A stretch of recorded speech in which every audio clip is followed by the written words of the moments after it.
Gross Domestic Product o GDP tumaas sa unang quarter ng 2025 na umabot sa 5.4%. Si Mean Corvera sa detalye ng balita. Mean? Bahagyang lumakas ang ekonomiya ng Pilipinas sa unang quarter ng 2025.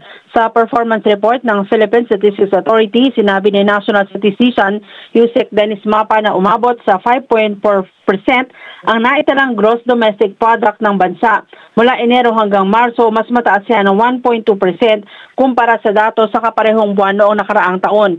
Ilan sa mga nag-ambag sa paglago ng ekonomiya ang wholesale at retail trade, motor vehicle at motorcycle repair at financial and insurance activities.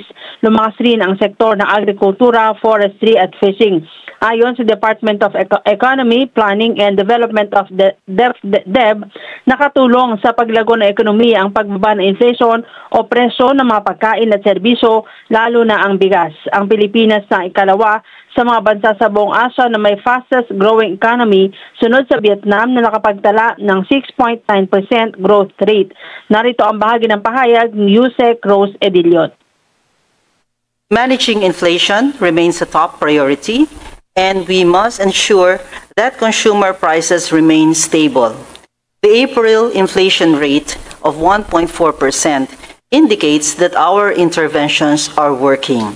For one, the Department of Agriculture is expediting the rollout of the vaccine for the African swine fever in order to stabilize pork supply and prevent price spikes.